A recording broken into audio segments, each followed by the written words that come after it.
Assalamualaikum warahmatullahi wabarakatuh. Perkenalkan kami dari kelompok 9. Di sini kami akan membahas mengenai decision analysis and multi objective programming method. Dan berikut adalah anggota di kelompok kami.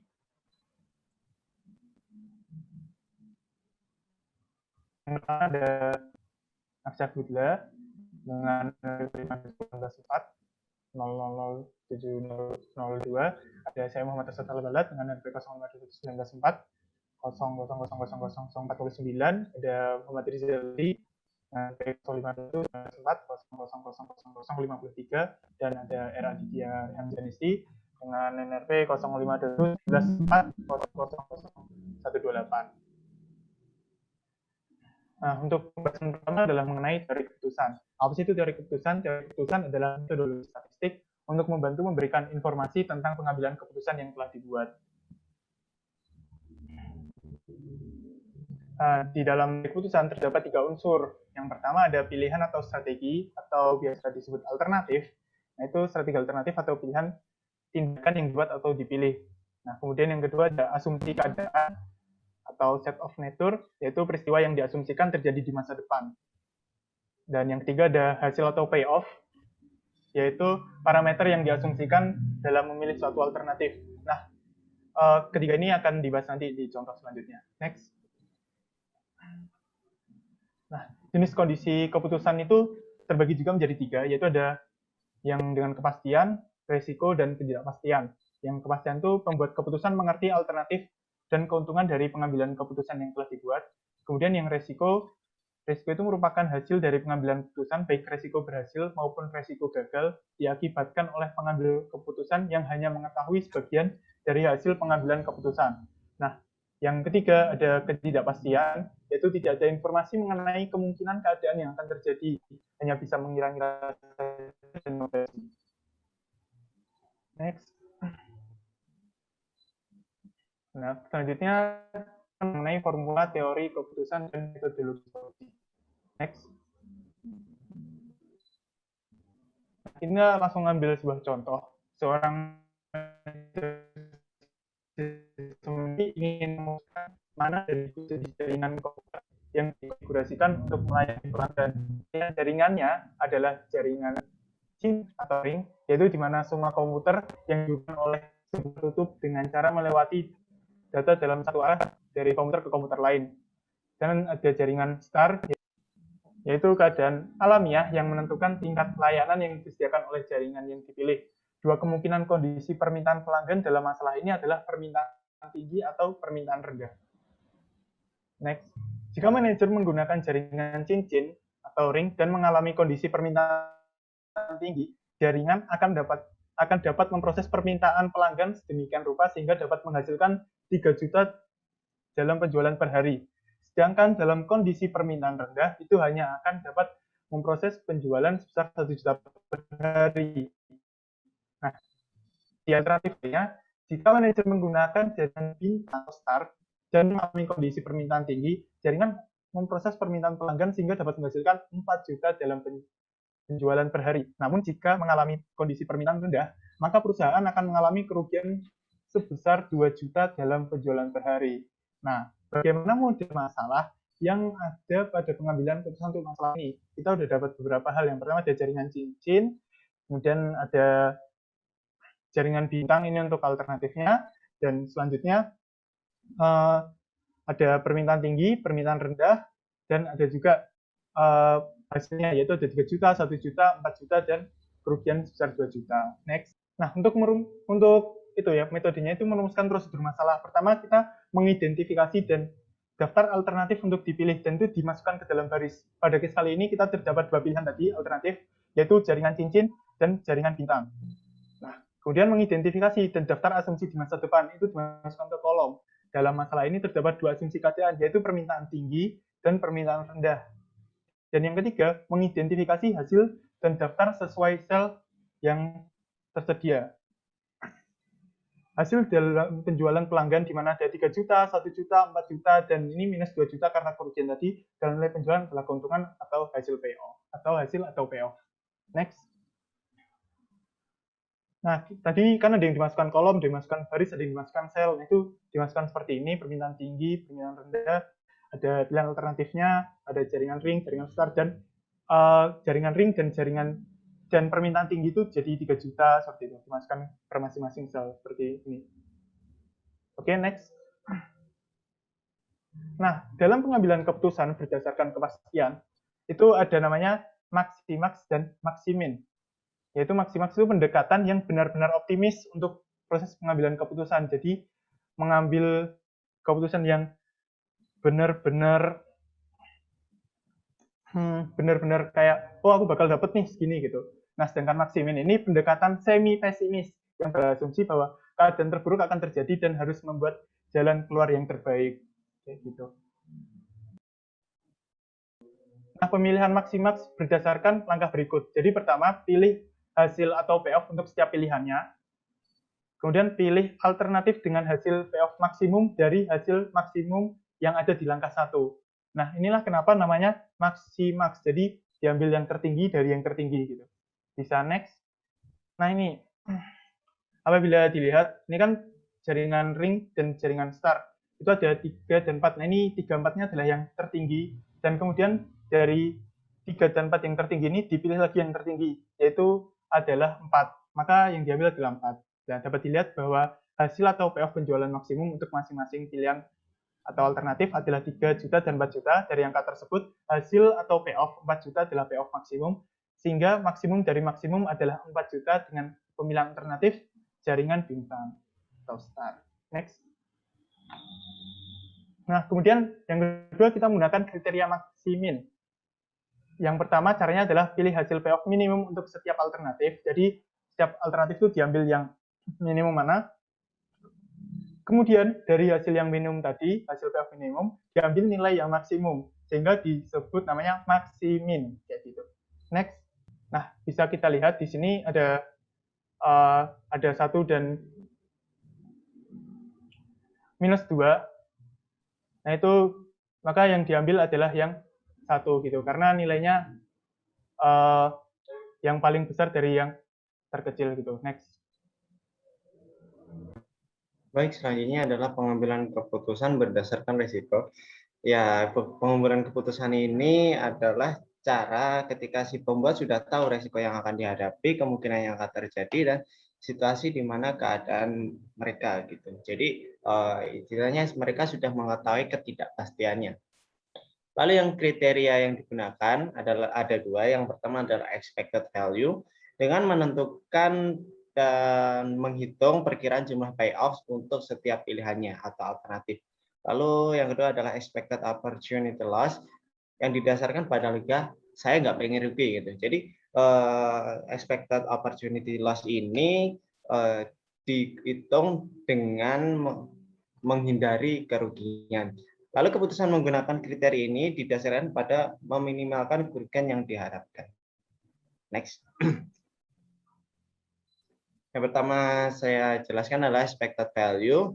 Jadi kriteria expected value didasarkan pada langkah berikut. Yang pertama adalah menuliskan probabilitas dalam setiap keadaan untuk payoff di setiap barisnya dalam tabel. Nanti akan dicontohkan. Jadi beberapa kemungkinan dalam payoff ini diubah dalam bentuk desimal lalu dikali setiap payoff-nya dan dijumlahkan per barisnya. Jadi nilai-nilai ini, nilai-nilai yang didapat dari hitungan ini disebut sebagai expected value.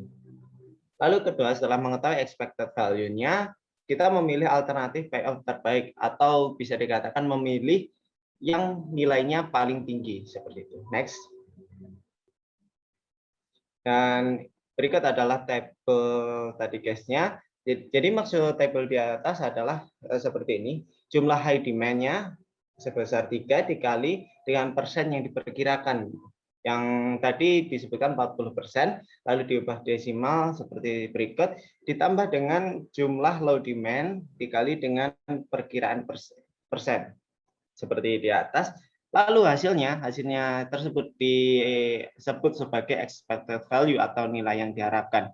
Terlihat dari tadi guys di atas ada 2. Yang pertama jaringan ring memiliki expected value 1,8 dan jaringan star memiliki expected value 0,4 juta. Maka dapat disimpulkan bahwa perusahaan disarankan untuk mengambil atau menggunakan jaringan ring karena nilai jaringan ring adalah yang paling tinggi, sehingga nilai yang diharapkan akan menjadi laba bagi perusahaan.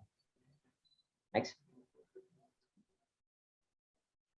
Selanjutnya adalah kriteria expected opportunity loss. Nah, langkah untuk menghitung nilai opportunity loss ini yang pertama, menentukan opportunity loss value-nya. Dengan tidak membuat keputusan yang terbaik dalam setiap asumsi keadaannya atau istilahnya mengira-ngira seberapa besar kerugian yang akan terjadi. Lalu menuliskan probabilitas ke opportunity loss values dan menghitungnya.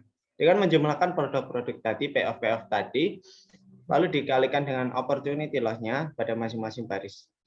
Lalu yang terakhir adalah memilih alternatif dengan nilai yang paling kecil atau yang paling minimum yang telah dihitung pada langkah kedua. Lanjutnya. Nah, berikut study case-nya. Di sini terlihat perkiraan payoff, perkiraan pendapatannya seperti berikut. Lalu juga diketahui nilai-nilai terbaik setiap payoff-nya. Yang di sini terlihat nilai terbaik dari permintaan tertinggi adalah 4 dan permintaan rendah adalah 1. Lalu nilai-nilai tersebut dikurangkan dengan rumus, dijumlahkan dengan rumus hasil terbaik setiap payoff dikurangi nilai setiap kolom. Maka hasilnya itu disebut sebagai opportunity loss. Dan berikut saya contohkan. Di sini nilai terbaik tadi adalah 4. Terus di kolom jaringan ring itu permintaan tingginya sebesar 3. Maka 4 kurang 3 sama dengan 1. Dan seterusnya. Dan nilai-nilai tersebut lah yang dianggap sebagai opportunity loss. Next. Nah, langkah kedua yaitu menjumlahkan sama seperti kriteria expected value dengan cara opportunity loss tadi yang didapat tadi dikali dengan persen perkiraan ditambah opportunity loss value dari low demand dikali dengan persen perkiraan. Dan hasilnya adalah expected opportunity loss value. Jadi, dari study case di atas terlihat bahwa jaringan ring memiliki expected opportunity loss value yang paling kecil, yaitu 0,4 juta dibandingkan dengan jaringan star. Maka dapat disimpulkan, karena jaringan ring memiliki nilai yang paling kecil di antara kedua tadi, maka jaringan ring lah yang digunakan oleh perusahaan. Kenapa? Karena perkiraan kerugiannya atau kehilangannya itu paling sedikit. Seperti ini. Dan expected opportunity loss value ini yang dipilih adalah yang paling minimal atau kesempatan yang paling kecil yang hilang seperti itu. Next. Selanjutnya adalah pengambilan keputusan berdasarkan ketidakpastian. Artinya adalah cara pengambilan keputusan ini didasarkan pada ketika pembuat keputusan tidak memiliki informasi tentang kemungkinan yang ada. Jadi hanya bisa mengira-ngira hasil dari pengambilan keputusan tersebut. Bedanya dengan pengambilan keputusan berdasarkan risk adalah untuk yang risk itu mereka pembuat keputusan sudah tahu resiko-risiko atau ketidakpastian yang akan dihadapi. Nah, untuk yang ketidakpastian ini pengambilan keputusan berdasarkan ketidakpastian ini pengambil keputusan tidak tahu apa yang akan terjadi sehingga harus mengira-ngira hasilnya atau harus mengawang-awang seperti itu. Lalu kriteria yang digunakan ada banyak. Yang pertama adalah Hurwitz, yaitu kriteria ini melakukan pendekatan pada maksimin dan maksimax. Lalu Laplace atau bagaimana menyebutnya, yaitu kriteria di mana semua kemungkinan yang ada itu dianggap bobotnya sama gitu. Jadi kalau misalnya ada 5 kemungkinan maka dianggap 20%, 20% dan seterusnya. Kalau misalnya ada 2 kemungkinan maka dianggap 50%, 50%. Lalu maksimin, kriteria yang untuk memilih keputusan yang mencerminkan nilai maksimum dari hasil yang minimum. Lalu maksimak, kriteria untuk memilih alternatif yang merupakan nilai maksimum dari hasil payoff yang maksimum. Lalu yang terakhir adalah minimax. Pada pengambilan keputusan ini menggunakan pengecilan nilai opportunity loss yang diperkirakan. Next. Yang pertama dijelaskan adalah kriteria Laplace. Langkah-langkahnya adalah memberikan pembobotan pada setiap kemungkinan yang ada dengan setara. Jadi seperti yang saya jelaskan sebelumnya, misal kita memiliki 5 kemungkinan, maka bobotnya harus sama semua, 20%. Kalau misalnya ada 2 kemungkinan, maka bobotnya 50%. Lalu setelah mengetahui itu, kita menghitung perkiraan nilai yang diberikan pada masing-masing kriteria. Dan terakhir, memilih alternatif mana yang paling baik perkiraan nilainya pada langkah 2. Next. Dan berikut study case-nya. Jadi dari study case di atas, maka kalau diselesaikan dengan kriteria Laplace, kedua pilihan tersebut menggunakan pembobotan 50%. Terus mengalihkan pembobotan tersebut dengan payoff yang sudah ada. Jadi di sini payoff-nya adalah seperti di jaringan ring itu ada 3, terus di jaringan star ada 4. Nah, itu dikalikan 50%. Dan hasilnya jaringan ring memiliki nilai 2 juta dan jaringan star memiliki nilai 1 juta. Lalu yang terakhir, setelah menghitungnya, kita menentukan pilihan. Jadi alternatif yang paling baik adalah jaringan ring. Kenapa? Karena perusahaan akan mendapatkan penjualan paling maksimal sebesar 2 juta dibanding menggunakan jaringan star. Next. Lalu kriteria maksimin, sebelumnya sudah dijelaskan, cara penggunanya sama dengan pengambilan keputusan berdasarkan certainty.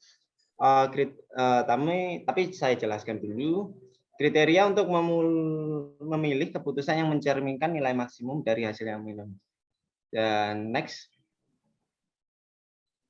Lalu untuk kriteria maksimas, kriteria untuk memilih alternatif yang merupakan nilai maksimum dari hasil payoff yang maksimum. Jadi kedua kriteria tadi itu cara penggunaannya sama dengan pengambilan keputusan certainty. Next. Lalu ada kriteria Hurwitz. Kriteria ini dengan pendekatan maksimin dan maksimax yang menggunakan koefisien optimistik dengan pembobotan dalam skala 0 sampai 1. Jadi cuma 0 dan 1 yang dinyatakan dengan huruf alfa. Langkah-langkahnya adalah menyatakan alfa, menyatakan nilai alfa, lalu menentukan payoff maksimum dan minimumnya dari setiap alternatif, lalu mengalihkan koefisiennya dengan maksimum payoff. Jadi dikalikan payoff coefficient pesimistiknya dengan minimum payoff dan tambahkan nilai untuk mendapatkan nilai. Lalu tentunya memilih alternatif pada langkah ketiga tadi. Kalau sudah mengetahui nilainya. Next. Dari sini kita lihat perusahaan ingin menginvestasikan sebuah jaringan di perusahaannya. Terdapat 2, yaitu jenis ring dan jenis star. Maka yang pertama kita lakukan adalah menentukan nilai. Dalam kasus ini perusahaan memakai 0,7 karena investasi ini dianggap menguntungkan. Jadi nilai ini bisa bebas sih, sebenarnya bisa 0,8, 0,6 gitu. 0,1 juga bisa. Lalu menentukan payoff maksimum dan minimum. Lalu yang ketiga menghitung nilai payoff dan nilai payoff-nya. Yang di sini kita lihat yang pertama adalah jaringan ring. Sama seperti sebelum-sebelumnya, 3 dikali 0,7 ditambah 1 kali 0,7 dan sekian. Lalu bisa kita lihat hasilnya, 2,4 jaringan ring mendapatkan 2,4 juta dan jaringan star mendapatkan 2,2 juta. Jadi berdasarkan study case itu, bila diselesaikan dengan metode Hurwitz, maka alternatif terbaiknya adalah dengan menggunakan jaringan ring. Kenapa? Karena nilai dari jaringan ring ini lebih besar daripada nilai menggunakan jaringan star. Seperti itu. Next. Dan ini adalah kriteria yang terakhir, yaitu kriteria minimax. Jadi pada pengambilan keputusan ini, kita menggunakan pengecilan nilai opportunity loss yang diperkirakan. Jadi langkahnya menentukan nilai opportunity loss dengan tidak membuat keputusan terbaik sama seperti sebelumnya. Lalu menentukan nilai maksimum dari opportunity loss pada setiap alternatif dan tentunya memilih alternatif terbaik sesuai langkah kedua. Next. Berikut tabel-tabel studi kasusnya. Kita menentukan kesempatan kehilangan dengan memilih payoff permintaan tinggi dan permintaan rendah. seperti ini. Kita menghitungnya dengan menggunakan sama seperti kriteria pengambilan keputusan expected opportunity loss tadi sebelumnya. Next. Lalu setelah itu menghitung nilai opportunity loss dengan mengurangi alternatif terbaik dengan masing-masing alternatif, terus menentukan opportunity loss yang paling maksimum setiap alternatifnya. Nah, memilih kesempatan kehilangan yang paling minimum pada langkah kedua dalam studi kasus ini. Jadi yang memiliki kesempatan kehilangan minimum adalah jaringan ring, yakni sebesar 1 juta rupiah saja. Jadi konsepnya sama seperti kriteria pengambilan keputusan berdasarkan expected opportunity loss, mirip, dan kita mengambil yang paling minimum resikonya, yaitu seperti ini. Next. Oke, selanjutnya adalah multi-objective programming methodology. Tapi sebelumnya kita akan review sedikit pada DT problems atau decision theory problem itu terselesaikan dengan menggunakan kriteria dan metodologi yang variatif. Namun dalam kehidupan yang nyata banyak terjadi limitasi terkait tentang apa yang bisa kita lakukan dalam penyelesaian suatu masalah.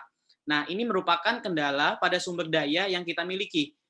Dapat dalam berbagai situasi keputusan TI yang mencegah kesuksesan implementasi sehingga alternatif yang disarankan oleh analisis ADT tidak berguna sehingga muncullah sebuah metodologi baru yaitu multi objective programming. Nah, di sini multi objective programming atau disingkatnya MOP yaitu sebagai metodologi untuk mengatasi kendala sumber daya yang memiliki beberapa objektif. Jadi objektifnya tidak hanya satu, tapi beberapa. Saat ini ada beberapa metodologi yang sesuai dengan definisi ini. Nah, pada kesempatan ini kita akan membahas salah satunya, yaitu goal programming. Boleh, next. Nah, goal programming atau kita singkat sebagai GP adalah metodologi yang beragam. Metodologi ini memungkinkan untuk diaplikasikan setiap kemungkinan situasi masalah yang sesuai dengan kebutuhan model. Nah, GP dapat dan telah digunakan untuk memodelkan masalah dalam semua bidang fungsional bisnis, mau itu akuntansi, ekonomi, keuangan, manajemen, maupun pemasaran. Boleh next. Nah, di sini ada beberapa sifat dari goal programming. Yang pertama adalah deterministik, yaitu dengan parameter yang konstan yang dikenal sebagai DT. Nah, terus yang kedua adalah multivariable, yaitu memiliki lebih dari satu unknown atau decision variable seperti DT. Jadi dia tidak hanya satu, tapi tidak seperti DT yang dapat memecahkan lebih dari satu alternatif dan memungkinkan pilihan proporsional. Nah, yang ketiga adalah constrained, yaitu tidak seperti DT, memiliki ekspresi matematika yang membatasi nilai-nilai variabel keputusan. Yang terakhir, yang keempat adalah multi criteria satisfying methodology, yaitu berusaha untuk memecahkan solusi yang paling sesuai atau memenuhi set dari multi kriteria dalam suatu masalah. Next. Oke, permasalahan goal programming atau elemen-elemen model. Goal constraint ini di sini akan diberi contoh untuk mengilustrasikan studi kasus goal constraints. Anggap kita harus memilih dari dua sistem, A atau B. Sistem A memakan biaya target total pembayaran sewa sistem per bulan adalah $10. Jika kita mengatur kedua sistem ini untuk dipresentasikan dengan 0-1 decision variable X1 atau sistem A dan X2 atau sistem B. Kita bisa menyimpulkan relasi dari biaya sebagai goal constraint seperti 5,00 X1 ditambah 11,000 X2 ditambah D1 minus D1 plus yang hasilnya 10.000. Jadi semua GP constant adalah equalistis. Hal ini selalu terjadi karena penambahan dua variabel baru yang bernama deviation variable atau D plus dan D negatif, di mana D positif adalah variabel deviation untuk adalah 1, 2, dan seterusnya. Dan D negatif adalah variabel deviasi negatif untuk I sama 1 dan seterusnya. Fungsi tujuan digunakan untuk mencari tujuan.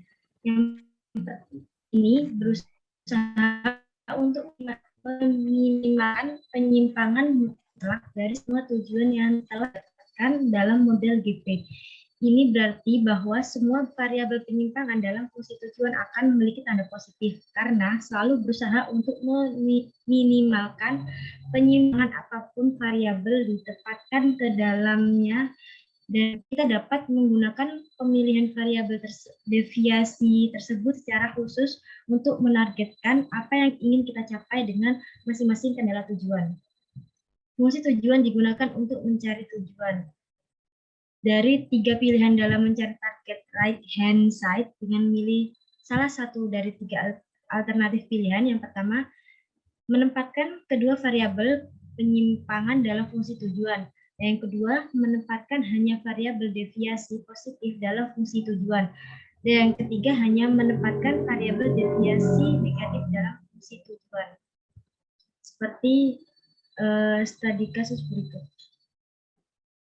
Tipe fungsi tujuan. Terdapat 3 tipe fungsi tujuan yang paling umum, yaitu jika sebuah permasalahan tidak menyebutkan perankingan atau prioritas sehingga ditandai model sederhana tanpa prioritas dan pembobotan dengan menjumlahkan I sama dengan 1, 2, dan seterusnya variabel deviasi di model. Seperti minimize, seperti rumus tersebut.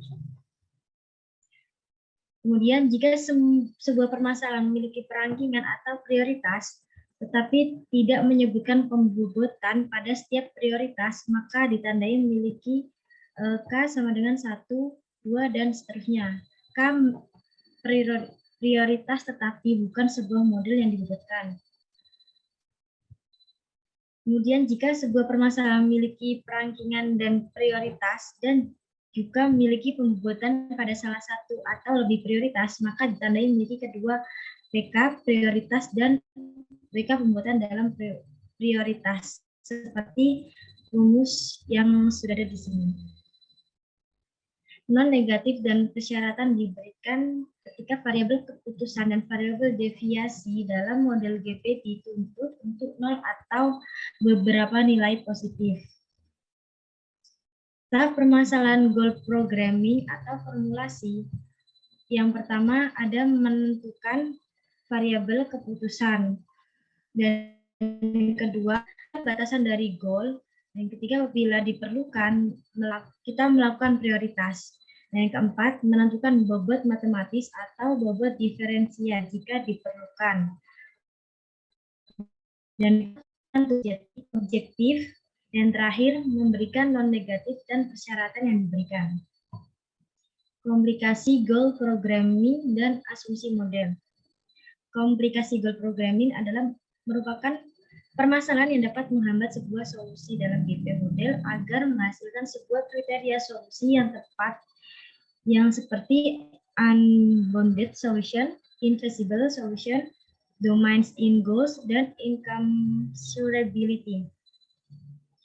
Yang pertama, solusi tidak terbatas. Solusi ini terjadi ketika kita salah merumuskan permasalahan, sehingga variabel keputusan dalam GP model akan memiliki nilai infinity. Selanjutnya, solusi tidak mungkin. Solusi ini terjadi ketika tidak menggunakan atau meninggalkan dua variabel deviasi goal programming, sehingga hasilnya menjadi tidak layak. Kemudian, dominasi dalam tujuan. Ketika sebuah fungsi batasan mendominasi akan menyebabkan tujuan di bawahnya mati, sehingga menyebabkan terjadinya unbounded dan infeasible solution. Selanjutnya, tujuan yang tidak dapat dibandingkan terjadi ketika mengkelompokkan beberapa batasan dalam prioritas, maka akan menghasilkan sebuah solusi yang tidak sesuai, sehingga melakukan pengambilan keputusan. Asumsi model goal programming. Macam-macam asumsi dasar untuk menggunakan GP serta memodelkan situasi pengambilan keputusan, yaitu yang pertama, linearitas, yang semua fungsi batasan dan tujuan harus berupa fungsi linear. Yang kedua, aditivitas, Semua fungsi batasan dan tujuan harus memiliki sifat aditif. Yang ketiga, dapat dibagi. Nilai variabel keputusan boleh dibilang real atau nilai pecahan. Kemudian yang nomor 4, terdapat batas. Nilai variabel keputusan harus berhingga, bukan tak terhingga. Yang kelima, kepastian dan periode waktu statis. Semua parameter fungsi harus diketahui, bersifat tetap selama interval waktu yang ditinjau. Misalnya pada GP model kita telah mendapatkan parameter X plus Z sama dengan A. Maka parameter ini harus digunakan sesuai dengan waktu yang ditentukan. Yang keenam, ordinasi tujuan bersifat absolut. Fungsi tujuan ini dibentuk dari kombinasi linier beberapa fungsi tujuan. Yang ketujuh, positif dan negatif deviasi dapat ada pada setiap tujuan. GP model mengasumsikan bahwa setiap subfungsi tujuan memiliki penyimpangan dari nilai yang diharapkan, baik positif dan negatif. Misalnya, untuk pengadaan barang kantor, kita menyediakan uang sebesar 20 juta. Uang 20 juta tersebut bisa sisa atau bahkan kurang untuk pengadaan alat kantor, sehingga kita perlu batasan tolerir sisa belanja, misal kurang lebih 5 juta. Oke, selanjutnya ada studi kasus. Nah, di studi kasus ini akan ada 2 studi kasus, yaitu ada studi kasus untuk decision theory dan yang tadi goal programming. Oke, next. Ya, next. Nah, untuk studi kasus decision theory, misalkan ada seorang manajer sistem informasi ingin memutuskan mana dari 3 jenis server berbeda yang lebih baik digunakan. Ketiga pilihan server tersebut memiliki 2 kemungkinan kondisi terhadap permintaan data dan penggunaan akses ketika dalam permintaan tinggi dan permintaan rendah. Jadi, pertama ada 3 pilihan server, kemudian ada 2 kondisi, yaitu permintaan tinggi dan permintaan rendah.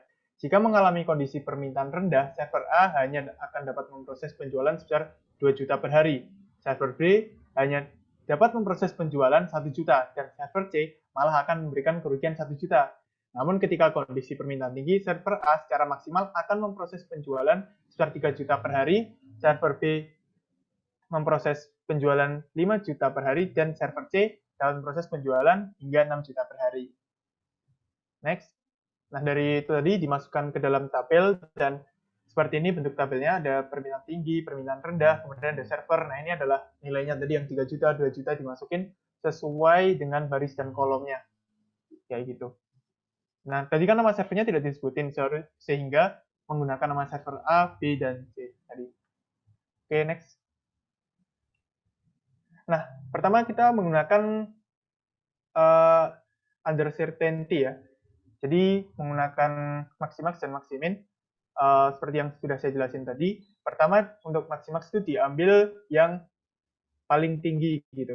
Nah, yang paling tinggi itu ada permintaan tinggi 356, kemudian dari itu diambil lagi. Nah, yang didapetin adalah ini 357. Dan yang didapetin lagi adalah 7 ini. Nilai maximaxnya. Kemudian selanjutnya untuk yang maksimum itu kebalikannya, diambil yang paling kecil, kemudian diambil yang paling tinggi. Yang didapetin adalah 2. Oke, next. Nah, kemudian ada decision making under uncertainty. Maaf ini saya salah tulis.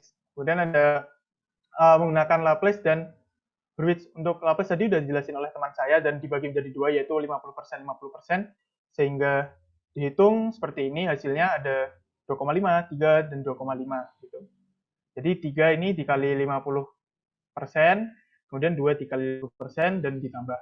Nah, di Hurwitz ini dikalikan dengan A, yaitu sebesar 0,6. Dan didapatkan bahwa keduanya nilai yang paling besar itu ada di server B.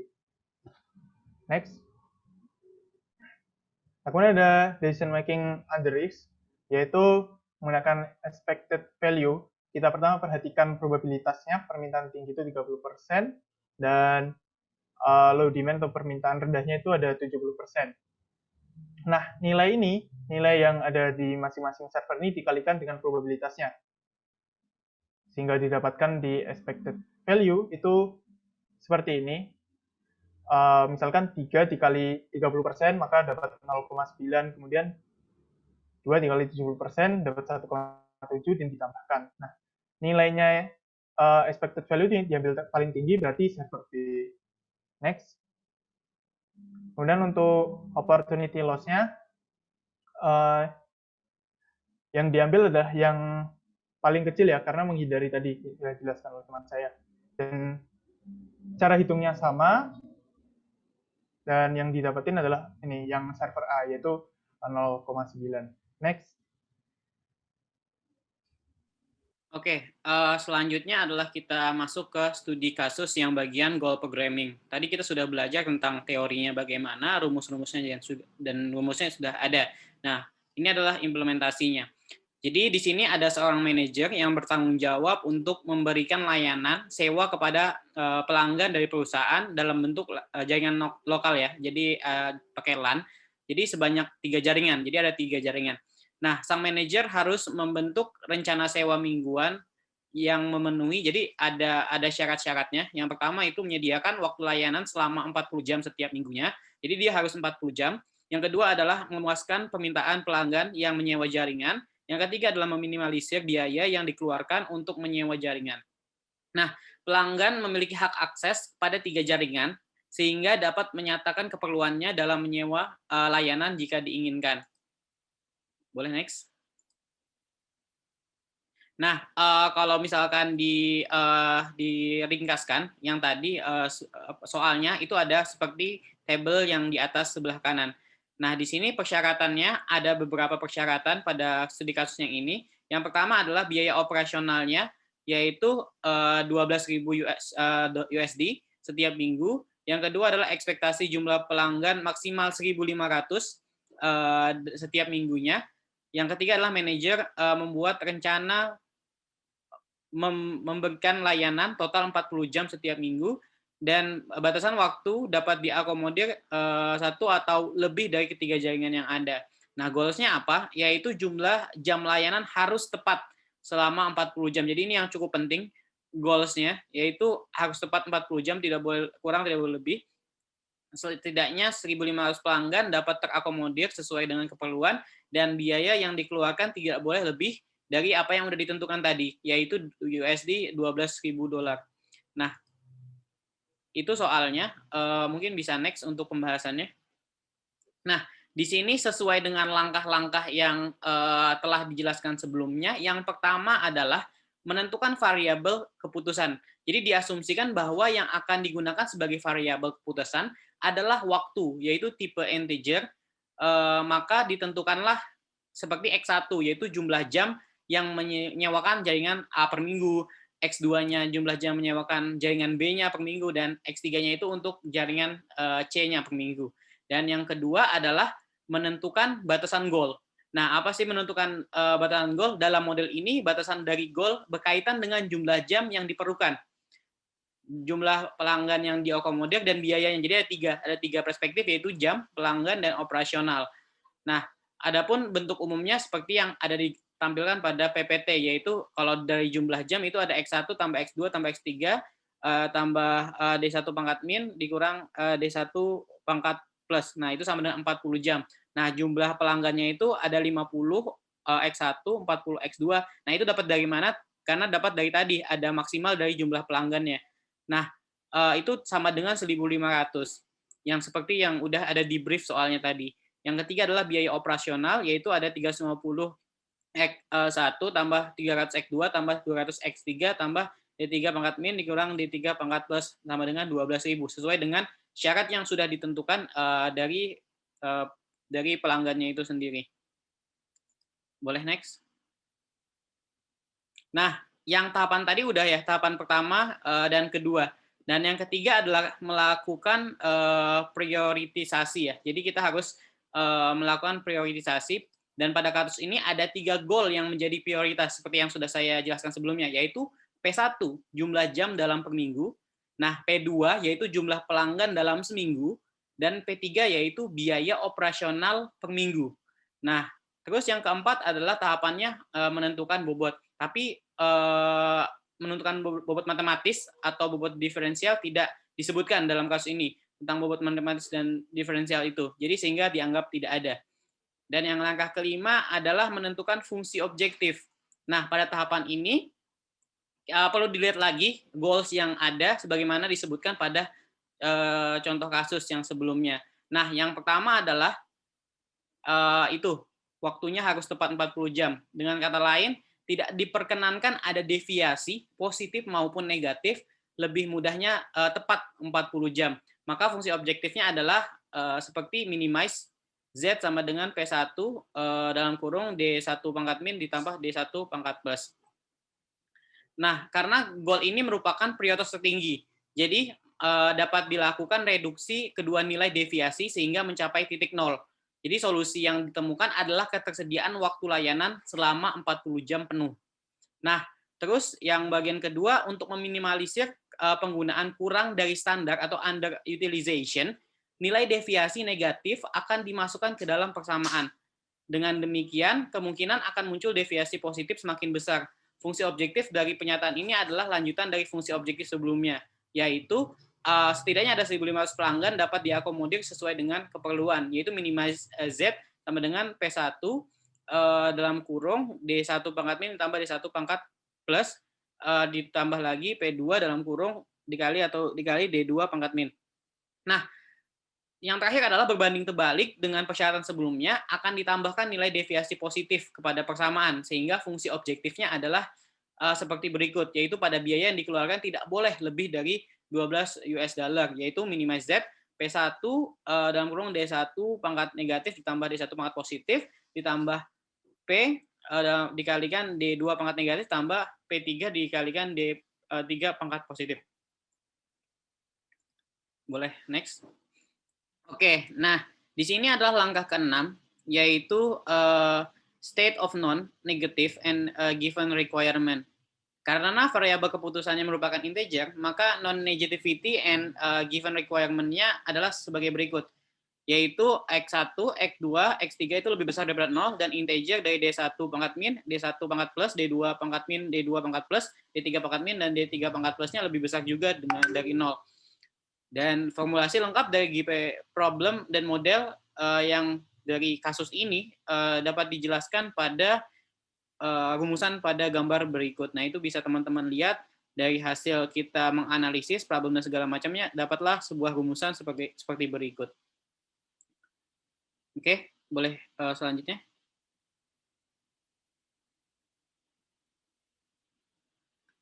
Yaitu yang selanjutnya adalah pertanyaan diskusi. Boleh masuk ke pertanyaan diskusi? Ya. Next.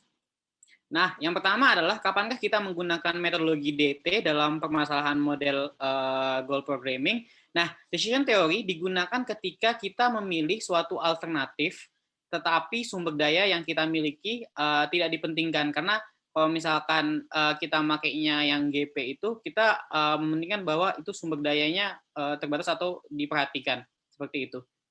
Boleh, next. Nah, apa yang menentukan kriteria DT yang digunakan dalam lingkungan keputusan tertentu DT? Nah, jawabannya adalah tergantung jenis kondisi keputusan dan ketersediaan seperti apa. Certainty menggunakan kriteria maximax dan maximin risk dan maximin risk menggunakan expected value creation, expected opportunity loss creation. Uncertainty menggunakan kriteria Laplace kriteria. Maximin kriteria maximax, kriteria Hurwitz, dan kriteria minimax. Seperti itu. Seperti yang sudah dijelaskan pada penjelasan sebelumnya. Nah, selanjutnya yaitu mengapa kita harus membedakan kriteria DT dalam menyelesaikan permasalahan. Nah, di sini karena tidak ada kriteria DT yang paling baik. Yang ada hanyalah sesuai dengan problem yang ada. Data yang tersedia seperti apa, dan fokus hasil akhir yang diinginkan. Boleh ke pertanyaan selanjutnya? Nah, apa yang harus kita lakukan apabila kriteria DT memberikan saran solusi yang berbeda? Nah, hal ini tergantung pada pemilihan kriteria bahwa pengambil keputusan atau manajer memilih untuk menggunakan metode yang mana dalam memandu keputusan, mana yang lebih sesuai dengan fokus hasil akhir yang relevan dengan perusahaan. Misal pengambilan keputusan berdasarkan kepastian atau certainty, mengalami perbedaan solusi. Jika mereka adalah seorang yang optimis, maka akan memilih pendekatan maksimal untuk pengambilan keputusan. Dan jika mereka lebih pesimis, mereka akan mungkin memilih pendekatan yang maksimin. Boleh next. Nah, pertanyaan selanjutnya adalah, karena kedua analisis kriteria nilai yang diharapkan dalam lingkungan keputusan risiko dan kriteria Hurwitz di lingkungan keputusan yang tidak pasti menggunakan probabilitas, mengapa kedua analisis kriteria tersebut tidak dapat dilakukan pada kedua lingkungan tersebut? Dan jawabannya adalah karena pada metode expected value, kita menentukan setiap state of nature yang terjadi. Nilai inilah yang kemudian kita gunakan atau digunakan pada seluruh alternatif solusi. Sedangkan pada Hurwitz, kita beranggapan bahwa tidak ada ketersediaan informasi dari prediksi yang akan datang. Oleh karena itu, kita hanya mencantumkan dan menentukan nilai alfa yang merupakan penilaian seberapa menguntungkan investasi yang dilakukan. Nah, nilai alfa ini lalu digunakan pada seluruh alternatif yang ada dan state of nature-nya.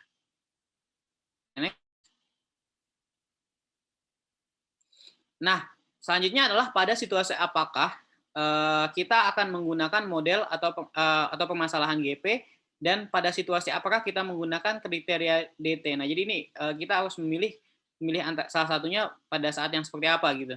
Nah, penggunaan DT ini dilakukan ketika dalam penentuan alternatif solusi tidak terlalu mementingkan keterbatasan sumber daya seperti funding, personal, dan teknologi yang dibutuhkan. Nah, sedangkan kalau perspektifnya GP atau goal programming digunakan ketika untuk menentukan alternatif solusi yang memenuhi beberapa keterbatasan sumber daya yang ada. Boleh next? Nah, selanjutnya apa yang dimaksud dengan bobot diferensial yang digunakan untuk masalah dan model GP? Bobot diferensial pada model goal programming adalah untuk memberikan peringkat variabel constraint dalam prioritas. Nah, tadi kan sudah dijelaskan bahwa apa itu variable constraint dalam prioritas. Jadi semakin besar bobot diferensial, maka semakin tinggi pula peringkatnya. Nah, selanjutnya itu mengapa GP dianggap sebagai metode solusi